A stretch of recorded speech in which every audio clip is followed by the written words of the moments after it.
O mercado da soja deve passar setembro em baixa. Vamos falar sobre isso, mas antes quero convidar você a acompanhar a gente pelo YouTube, @Paracatu Rural. Inscreva-se no canal, marque o sininho e também convide os amigos. Mercado Agrícola. A valorização do dólar frente ao real, a firme demanda externa e as estimativas da Conab, que indicam redução dos estoques nacionais na temporada 22-23, impulsionaram os preços da soja no Brasil na semana passada.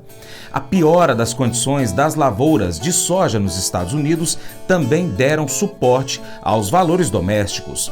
Segundo pesquisadores do CEPEA, a tendência agora é de que sojicultores nacionais se voltem às atividades do campo da safra 23-24. E isso resulta na diminuição no volume de comercialização do remanescente da safra. Assim, as condições climáticas na América do Sul passam a ficar no radar dos produtores rurais. O consultor de agronegócios, Vlamir Brandalize, comenta o agitado mercado da soja após a divulgação do último relatório do Departamento de Agricultura dos Estados Unidos, o USDA. Os dados divulgados confirmam a safra ruim para o grão no país. Contudo, são estimadas 112 milhões de toneladas produzidas, diferentemente das 110 milhões esperadas pelo mercado. Com isso, a resposta em Chicago foi negativa, ainda que os patamares produtivos sejam considerados baixos. A tendência é que o mês de setembro seja de baixa nas cotações para a soja, isso porque a colheita dos Estados Unidos deve avançar nos próximos dias, bem como o plantio aqui no Brasil. Esses fatores indicam maior disponibilidade a nível mundial, potencializando a oferta e diminuindo os valores pagos ao produtor. Começamos o comentário de hoje com muita informação. Semana de relatório de lavouras americanas, semana de relatório de oferta e demanda americana, semana de relatório de exportações brasileiras da SECEX, ou seja, muita informação para o mercado, sendo que lá de Chicago as notícias não foram boas, o relatório veio negativo, tanto um como o outro. Ou seja, pressão de baixa, o mercado de Chicago perdeu os 13,50 no novembro e todos os meses para frente perderam os 14. Isso não é bom para a nossa safra, é bom o produtor pensar em se proteger com o mercado futuro aí para não correr o risco de chegar na colheita e enfrentar novamente um mercado bastante frágil. Mas vamos começar aí com os primeiros dados aí, com o relatório do USDA da qualidade das lavouras. E para soja, nessa semana o USDA mostrou aí que tem 31% das lavouras de soja em maturação. Semana passada era 16%, o ano passado era 20% e a média 25%. Ou seja, nessa semana já tem as primeiras colheitas, com lavouras em maturação já fazem 2 semanas. Nesse momento tem 52% de lavouras boas excelentes, frente a 53% da semana passada. Caiu um pouco a qualidade das lavouras, mas mesmo assim não conseguiu agitar os mercados. Isso é importante a gente acompanhar aí, que a safra desse ano aí, ela está inferior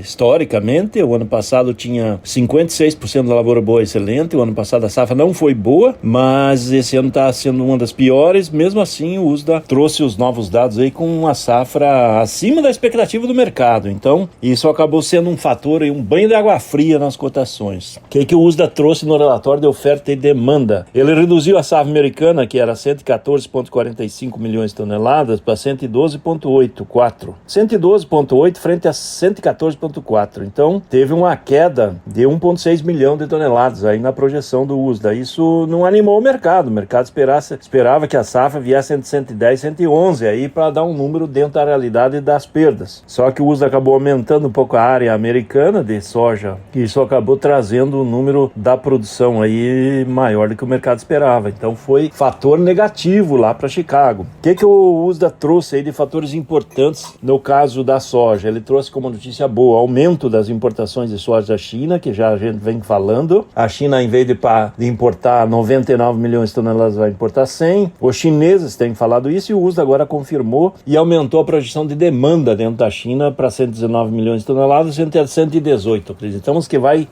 furar pela primeira vez as 120 milhões de toneladas de demanda de soja nesta temporada. Então esse é o quadro que o USDA trouxe trouxe aí de China e Estados Unidos. A safra americana, ela foi reduzida e também foi reduzido o estoque, né? O estoque final praticamente 6 milhões de toneladas, um dos menores historicamente. Isso é um fator importante para suporte nas cotações. Os Estados Unidos provavelmente vai ter que importar mais de 1 milhão de toneladas aí para atender a demanda, né? Então esse é o quadro que veio com redução de safra, mas não animou o mercado, e Chicago acabou entregando, liquidando, perdendo os 13,5 no novembro, principalmente, que é o mês importante do momento, e os meses aí de lá, de maio do ano que vem, todos abaixo de 14 e abaixo de 13,80, né? Então, perderam o suporte importante e agora o mercado ainda pode cair mais, né? Porque agora vai aparecer a colheita americana, plantio brasileiro vai começando a aparecer na próxima semana. São fatores aí que normalmente pesam aí para o mercado, né? E aqui no Brasil o mercado acabou recuando, né? Tá recuando, os indicativos são de queda, nos próximos dias apresentam pressão de baixa, mesmo com o dólar tentando corrigir para cima. Mas a boa notícia que temos aqui é que a SECEX continua mostrando que soja segue forte na exportação. Nesses primeiros 5 dias úteis aí do mês de setembro, a SECEX mostra aí que já exportamos 2.070.500 toneladas, frente a 4.002.000 toneladas do mês de setembro do ano passado. Então nós temos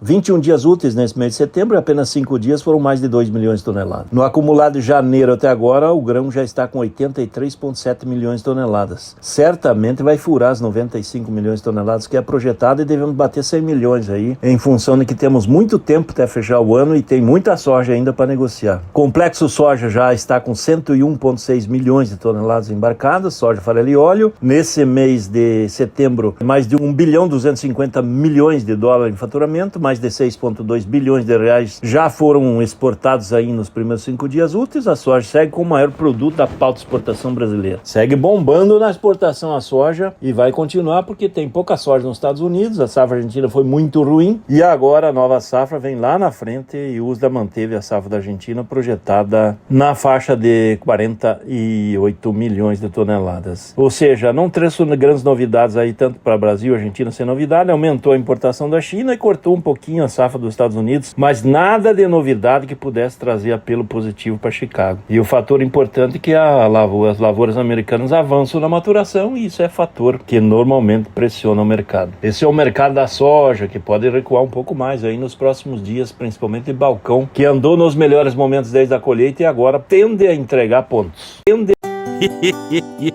Mas eu vou dizer uma coisa pra você, viu?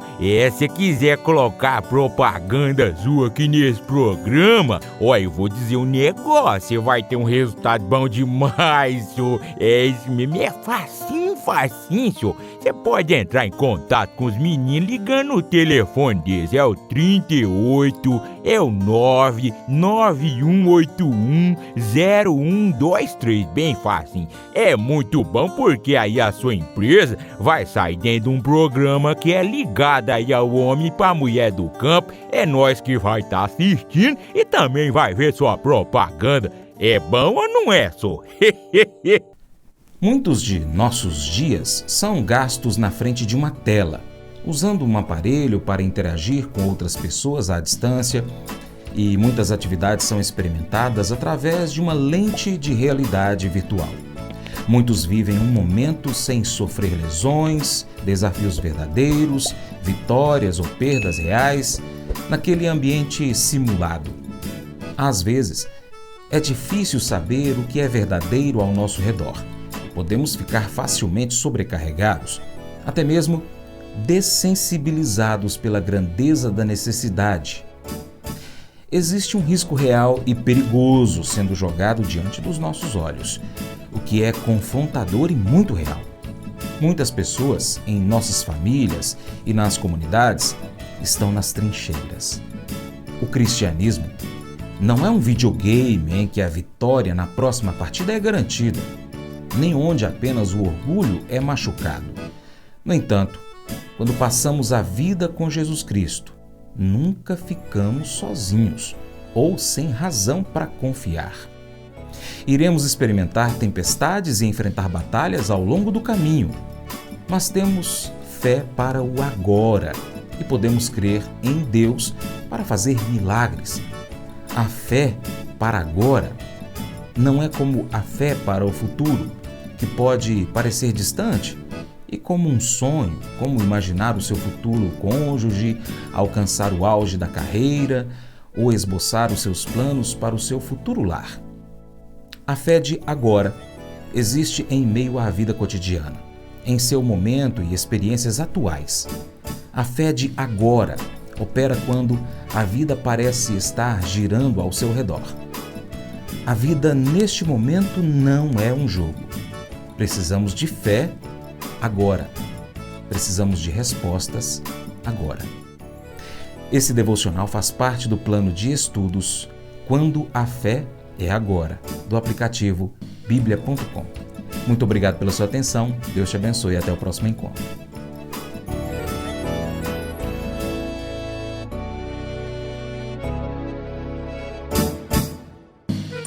Acordo de manhã para prosear no mundo do campo, as notícias escutar. Vem com a gente em toda a região com o seu programa Paracatu Rural. Tem notícias, informação e o mais importante, sua participação. Programa Paracatu Rural. Programa Paracatu Rural.